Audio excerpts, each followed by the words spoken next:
তো আজকে আমি বানাবো লাউ চিংড়ি। তো একদম খুব কম সময়ের মধ্যে এভাবে বানিয়ে ফেলুন। তো প্রথমে আমি কড়াইয়ে তেল দিলাম, দুটো শুকনো লঙ্কা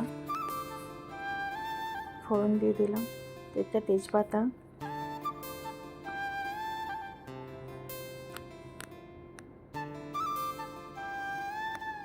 দুটো দুটো লং, একটু দারচিনি ও একটা এলাচ দিয়ে দিলাম।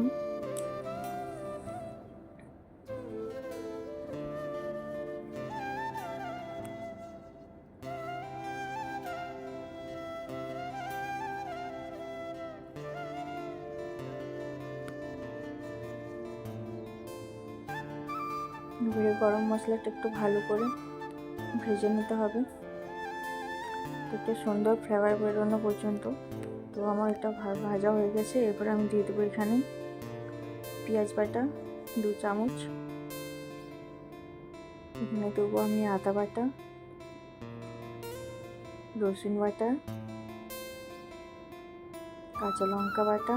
তোমরা চাইলে এখানে কাঁচা লঙ্কা কেটে পরেও দিতে পারো, তো আমি এখানে বাটাটাই ব্যবহার করলাম। এবার আমি দিয়ে দিলাম টমেটো, স্বাদ মতো নুন,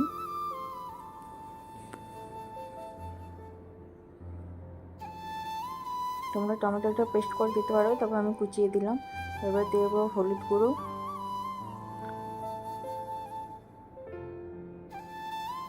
জিরে গুঁড়ো,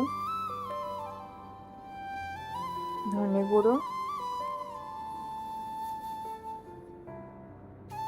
গরম মশলার গুঁড়ো অল্প পরিমাণে দেবো আমি, তোমরা না চাইলেও দিতে পারো না, কারণ কটা গরম মশলা দেওয়া আছে। ইচ্ছে হলে দিতে পারো না, তবে আমার ফ্লেভারটা ভালো লাগে তাই আমি দিলাম। তো অল্প পরিমাণে জল দিয়ে ভালো করে মশলাটা কষে নেবো। তো আমার মশলাটা প্রায় ভালো করে কষা হয়ে গেছে। এবার আমি এর মধ্যে কেটে রাখা লাউ আর আলু দিয়ে দেবো। তো এখানে আমি লাউটা একটু বড় বড়ই রেখেছি, কারণ আমি লাউ চিংড়ি করলে একটু লাউটা বড় বড়ই রাখি।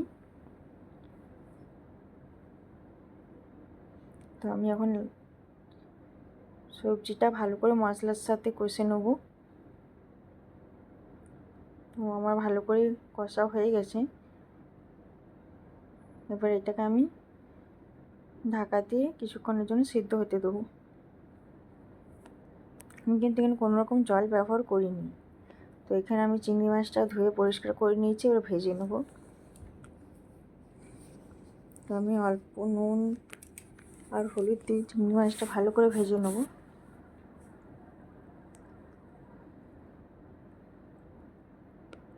ততক্ষণে এদিকে আমার লাউটা সিদ্ধ হোক ভালো করে। এদিকে সিদ্ধ হতে হতে আমার মাছটা ভাজা হয়ে যাবে।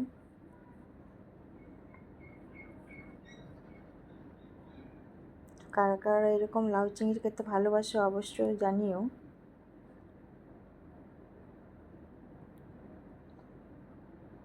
তো এদিকে আমার সবজিটা সিদ্ধ হয়ে এসছে প্রায়, দেখতে পাচ্ছ কত জল বেরিয়েছে।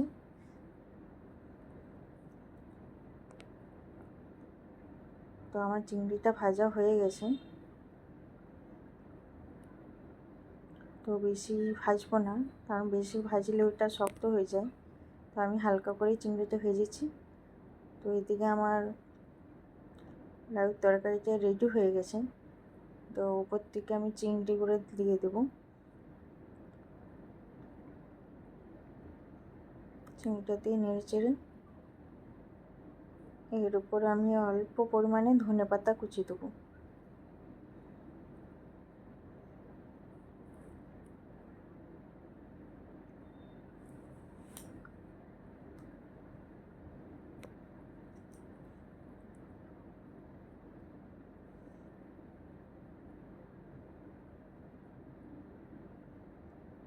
ধনেপাতা কুচিটা দিয়ে পরে আমি আবার একটু নেড়ে চেড়ে ওটা ঢাকা দিয়ে দেবো, যাতে চিংড়ির মধ্যে মশলাটা ঢুকে।